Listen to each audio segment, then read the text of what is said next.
Welcome or welcome back to my channel. Hey.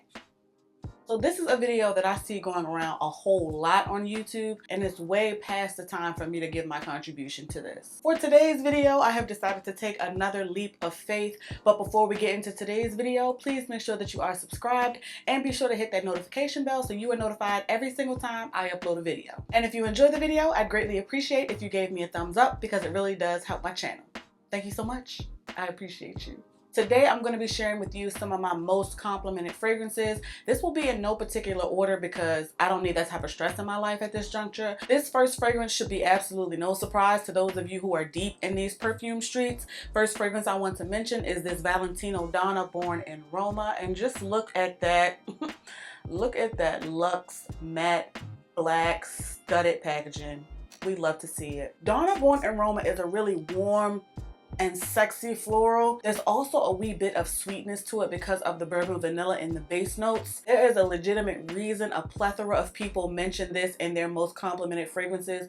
It just gives everything it's supposed to have gave. Now, yes, I'm aware what you want to wear when you want to wear type of girl, but this, I have to say, is absolutely perfect for date night. This is a little black dress in a bottle, and 10 out of 10 will highly recommend. So again, this is Valentino's Donna Born in Roma. Next, I'm going to mention a fragrance that people almost always mention in these type of videos, and this is Giorgio Armani's My Way.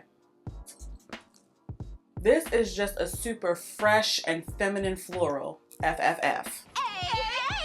I try not to subscribe to the whole masculine versus feminine thing, but for those who care, I will say that this is more feminine leaning just because of how sweet it gets on my skin. The opening, we have bergamot and orange blossom, which just gives you an instant pick-me-up. In the middle, you have some of my favorite notes, jasmine and tuberose. I will say that to my nose and to most people who mention this in videos, this is pretty tuberose heavy, so if you are not a fan of tuberose, I would definitely recommend you stay away from this. I just love it, and I'm so glad I got the Big Daddy. I love you, Big Papa! Yes, ma'am. So again, this is Giorgio Armani's My Way. Next, I have another fragrance from Giorgio Armani, and this is Seafiori.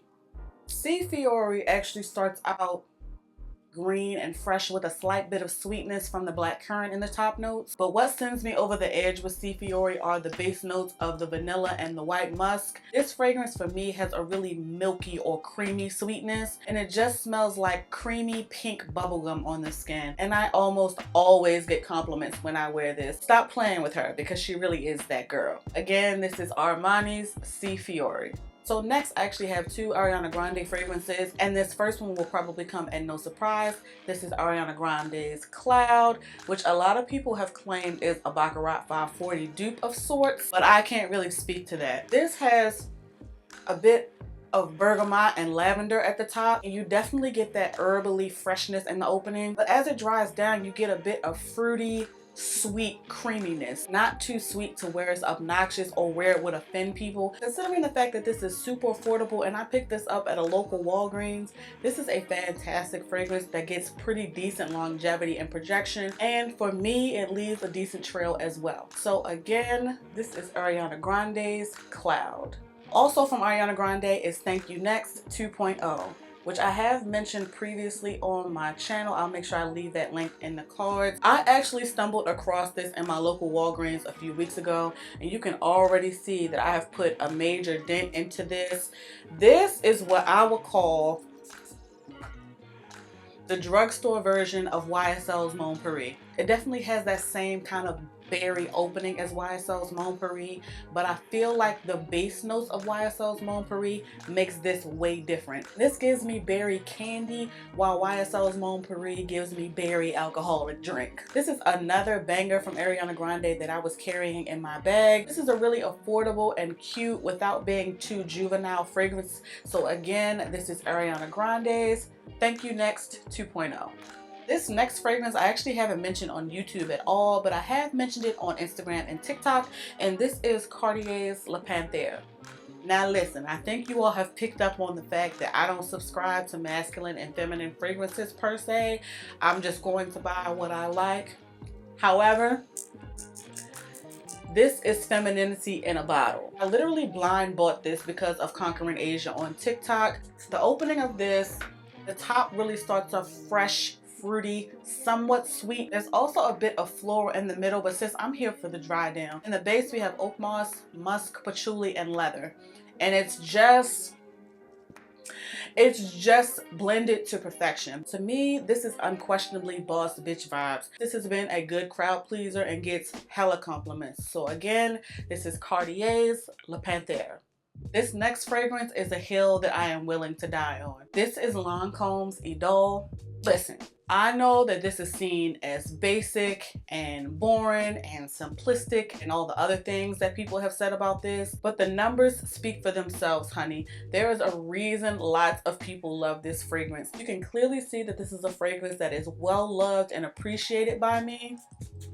It's fresh, it's clean, it gives you rose without smelling like old lady. And I just feel like this is a great, simple, universal fragrance that can just work as a lot of people's everyday fragrance. This is another fragrance that has lived for weeks in my bag. And in my opinion, it's a pretty affordable fragrance as well. So again, this is Lancome's Idol. Also from Lancome, I have the Lancome Idol Aura, which is a flanker of the Lancome Idol I just talked about. This right here, this has been in my bag as my everyday fragrance since it was gifted to me. I've only had this a couple of weeks and you can see the dent that I've already put in it. This has the exact same Lancome Idol DNA that I love, with that beautiful fresh rose. The jasmine and the salsa vanilla note in this just further amplifies what I already love about the original Lancome Idol by adding a salty, creamy sweetness to it. Aside from my girl Opinionated Scents here on YouTube, I haven't seen a lot of people talking about this just yet, and maybe that has to do with the stigma based around Lancome Idol in general, but this is just different. Like I said, this has been living in my bag as my everyday fragrance since I got it, and I would definitely recommend those of you who love Lancome Idol give this a try. So again, this is Lancome Idol Aura. This next fragrance I absolutely had to mention because I get so many compliments on it, and this is the Dossier Oriental Cherry, which is inspired by Tom Ford's Lost Cherry. This, if you are a fan of old school Jergens lotion, or if you love to shower with the Almond Castile soap like myself, this is what you need to layer on top of it. It smells delicious. With this, I get fantastic longevity and projection, especially if I layer this over a body butter that's really sweet and fruity just like it. Yes, I always have content where I'm partnered with Dossier, but they ain't paying me to mention them today. You can clearly see that I have put a crazy dent in this bottle. This is an amazing fragrance, and if you have not tried Dossier, click the link and use the coupon code down below in the description box and try this. Again, this is Tom Ford's Lost Cherry inspired fragrance from Dossier called Oriental Cherry.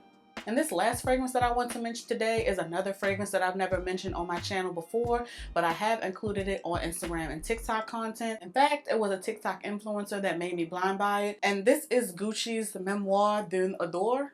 I know I done destroyed that name, child. This is probably the most unique fragrance that I'm going to mention here today. To me, this fragrance literally smells like sweetened herbal tea. It just smells like a warm hug from Olaf. In addition to the green herbally notes in the opening, this also has notes of jasmine, vanilla, as well as cedar and sandalwood. The vanilla in the base of this fragrance really adds a bit of sweetness to cut through the really green, herbally, earthy fragrance that this is. What I especially love about this fragrance is that it's neither masculine or feminine leaning. And I have put a little bit of a dent into it, but I am especially going to give this a whole lot of love when it gets cooler outside. In my opinion, this is a really affordable designer fragrance, and I always get what are you wearing when I wear this. So again, this is Gucci Memoire d'un Adore.